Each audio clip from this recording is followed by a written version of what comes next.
Hello everyone. आज से मैं एक नई सीरीज शुरू कर रही हूँ, react native for beginners from scratch, जिसमें हम जेएस को भी कवर करने वाले हैं और 2 प्रोजेक्ट्स भी कवर करेंगे।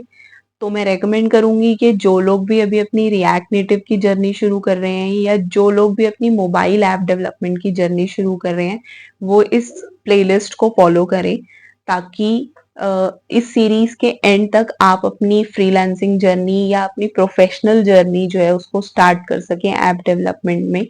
और जो लोग नए हैं, मैं उनको रेकमेंड करूंगी कि आप, जो मैंने पहले एक सीरीज बनाई है जिसमें हमने कोर कंपोनेंट्स को कवर किया है, आप एक बार उसको भी देख लीजिए, क्योंकि उस प्लेलिस्ट के थ्रू आपको जो बेसिक रिएक्ट नेटिव के कोर कंपोनेंट्स हैं उनके बारे में पता चलेगा। और उसके बाद अगर आप इस प्लेलिस्ट पे आएंगे तो थोड़ा सा आसान होगा, आपकी जर्नी थोड़ी सी स्मूथ होगी। वैसे मैं इस सीरीज के अंदर भी जेएस के टॉपिक्स और जो हमारी रिएक्ट नेटिव की स्टाइलिंग सीएसएस के थ्रू होती है उसको कवर करने वाली हूँ, और एक क्विक रिकैप भी करने वाली हूँ कोर कंपोनेंट्स का। लेकिन अगर आप उस प्लेलिस्ट को चेक करेंगे तो उसमें मैंने इंडिविजुअली सारे कोर कंपोनेंट्स को डिस्कस किया है। तो अब हम देखते हैं कि क्या प्री रिक्विजिट्स हैं रिएक्ट नेटिव को शुरू करने से पहले। तो जावास्क्रिप्ट का फंडामेंटल, जैसे कि मैंने आपको बताया कि मैं कवर कर रही हूँ इस सीरीज में।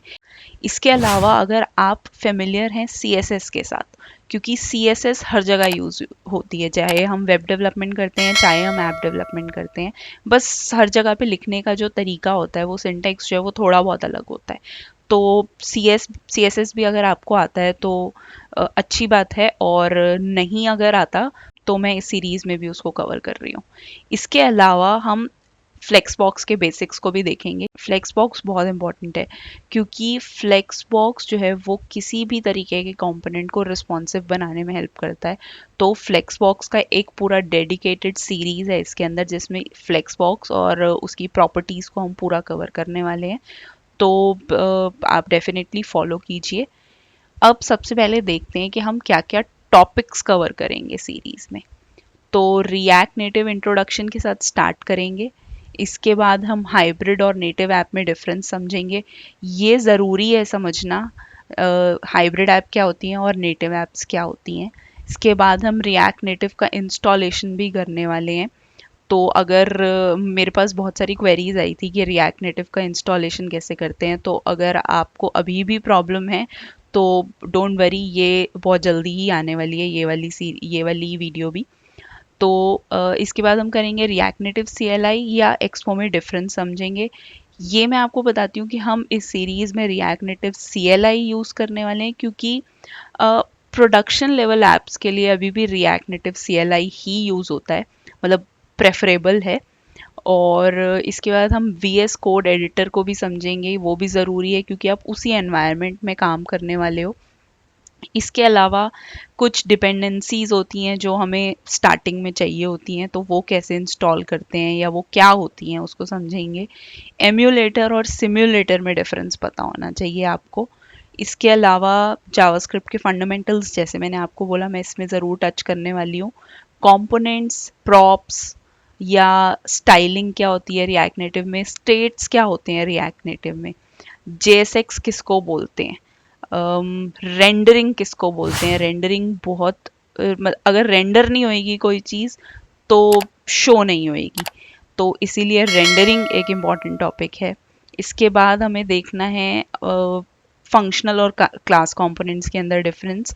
हम डेफिनेटली फंक्शनल कंपोनेंट्स यूज़ करने वाले हैं। क्लास कंपोनेंट्स भी ऑब्सोलीट नहीं हुए हैं अभी, लेकिन प्रेफरेंस होती है फंक्शनल कंपोनेंट्स यूज़ करने की। इसके बाद हम डिफरेंस समझेंगे JS और TSX के अंदर।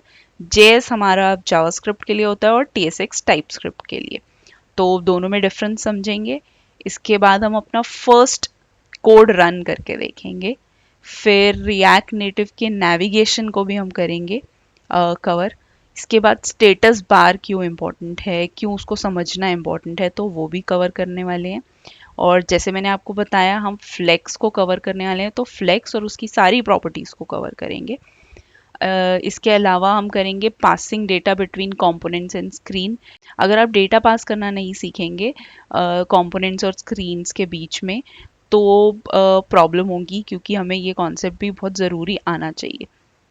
इसके बाद हमारा एक टॉपिक होता है इंट्रोडक्शन टू एसिंग स्टोरेज।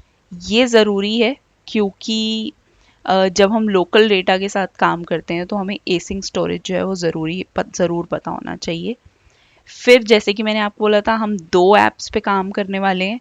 तो एक होगा हमारा रेसिपी ऐप, जिसमें हम लोकल डेटा के साथ काम करेंगे, और दूसरा होगा हमारा बेसिक डैशबोर्ड ऐप होगा, जिसमें लॉगिन रजिस्ट्रेशन इस तरीके का काम होगा। तो वो हम लोकल डेटा के साथ कैसे कर सकते हैं, एसिंक स्टोरेज को कैसे यूज़ कर सकते हैं, तो वो सब कुछ हम कवर करने वाले हैं इस सीरीज़ में।